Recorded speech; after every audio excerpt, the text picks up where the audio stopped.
I'm an author. That is one of my identities. But till around 6 months back, I carried another identity, that of a banker. I was one of those traditional MBA, suited-booted, jargon-spewing finance types. I was actually one of those people that the Occupy Wall Street protesters would actually be protesting against. So, it's been a long and strange journey from finance to writing fiction. Some of you might say, long? Yeah, okay, but why strange? Well, there are various reasons for it. So, if you'll allow me, the first reason is, for example, my books are historicals. They are set in the India of 4,000 years ago. The strange part is that I didn't study history formally at all, ever. I actually graduated in mathematics. I was a masochist. I studied mathematics. The second strange part is that my books they're fiction. I write fiction books. But before my first book, which was released last year, The Immortals of Meluha, before that, I'd written absolutely no fiction ever in my life. Not even a short story in school, absolutely nothing, except for some really, really terrible poetry, which nobody really liked. That was in my college days. The only one who liked my poetry was my girlfriend, and that was one of the reasons that I actually married her. The third strange part is that I've written on the adventures of the Hindu god Lord Shiva. My books are based on a premise that Lord Shiva was a real historical man who lived 4,000 years ago, and his grand adventures gave rise to the myth of the god. So, well, I've written on a Hindu god, but I was an atheist till 8-9 years ago. Okay? And today, of course, I'm a very devoted Shiva worshipper, but till 8-9 years ago, I was a committed atheist. I was one of those guys who would refuse to enter temples. It's been a really long and strange journey. So how did it happen? How did someone like me, a maths graduate, an atheist maths graduate, with a complete lack of imagination, actually end up writing fiction books on a god? Well, I have a theory. I believe that my books are a blessing, and my soul prepared me to receive that blessing over decades, and frankly, without my conscious knowledge. How did this happen? Let's talk about history. From as long as I can remember, when I was young, I was obsessed with history. Okay? Why? I don't know. I was just obsessed with history. Now, I'm a pragmatic guy. I mean, you know the banker profile, right? So I'm a pragmatic guy. I know that, look, being a historian is not really a wise career option. It doesn't really add up to a good savings account. It's not going to afford a good lifestyle. So I did the logical, practical thing. I did an MBA, and I joined the exciting world of banking. Right? But life doesn't always have to be an either-or. You can actually find time to chase a passion despite having a job, provided you feel strongly enough for that passion. So I continued to voraciously read history books. Not because it would help me in my career or help me get grades, but for the simple reason that I was happy with a history book in my hand. Now think about writing. An idea occurred to me around 8-9 years ago to write a book. And my family got after me that, dude, this sounds nice, write it down. And I felt compelled to listen to them. Not because I'm one of those goody two-shoes guys who always does what his family tells him to do. Not for that reason. The real reason was that I felt deeply unhappy inside if I wasn't working on my book. I did have a high-pressure job at that point of time. I was working in banking. We were busy destroying the world. It takes a lot of time, right? So, and it took loads of time.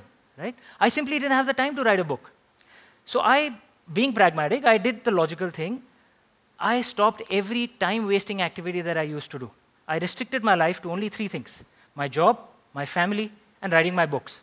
I stopped doing everything else, watching TV, partying, even exercising. You can see the results of it. I even stopped exercising, and I put aside all time-wasting activities. I still wasn't finding enough time to write. I was just writing on Sundays.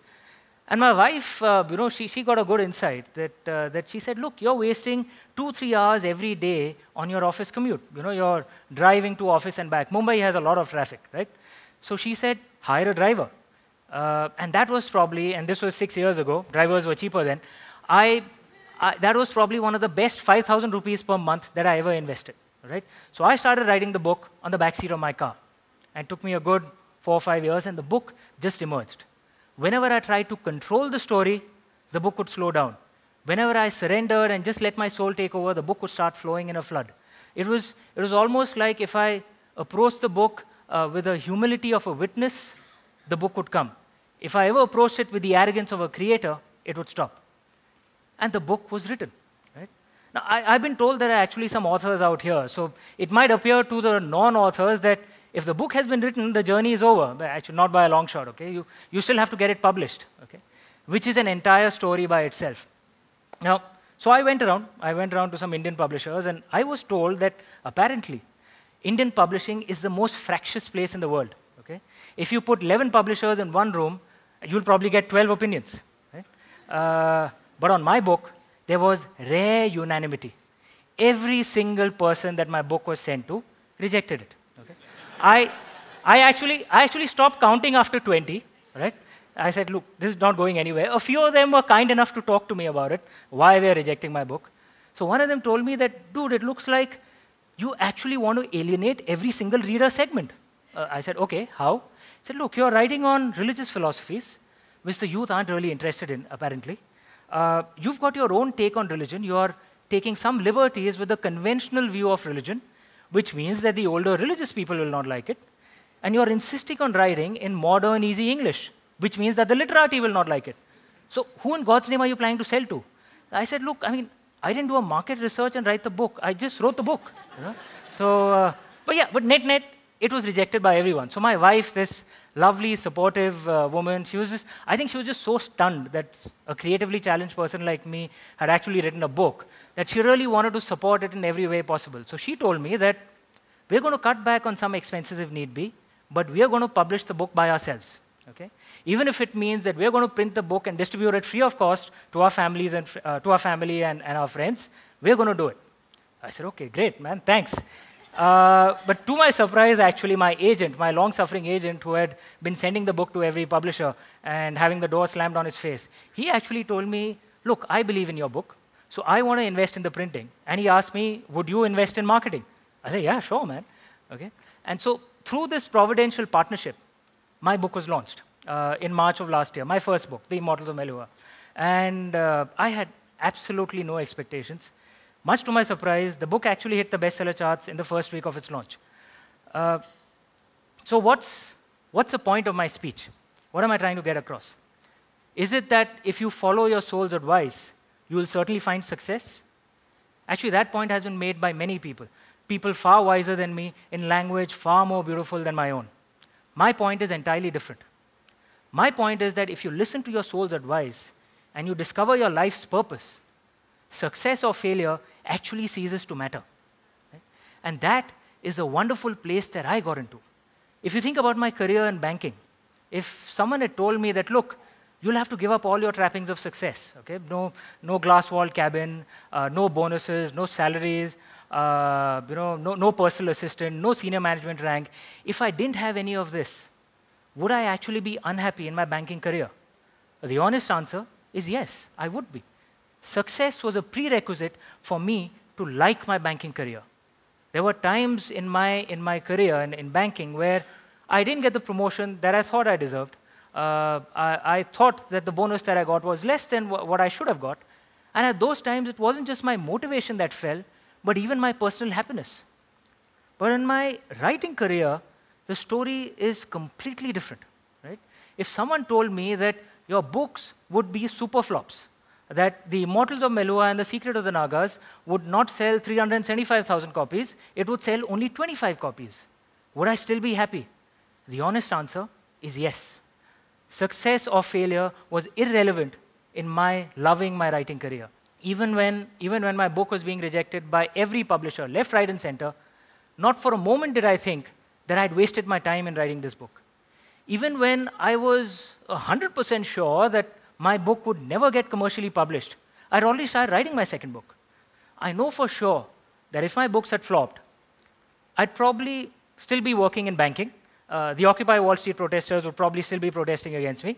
But I would also continue to write. Even if my books remained only in my laptop, even if the only person reading my books was my long-suffering wife, I would still continue to write. And that is actually a wonderful place to be, where the journey itself becomes a thing of joy and the destination doesn't matter. My mother, a brilliant woman, she had actually told me in my younger days that if you find yourself in a place where your work itself gives you pleasure, where failure doesn't fill your heart with sadness, and success doesn't fill your mind with pride, then you know that you are working in consonance with your soul's purpose. I am in that wonderful place. Whenever I write my books or do anything associated with my books, there is a deep, profound, and unrelenting happiness that I feel inside. And that, I think, is life's greatest blessing. And that blessing is available to every single one of us. All we have to do is listen to our soul's advice and find our life's true purpose. Thank you.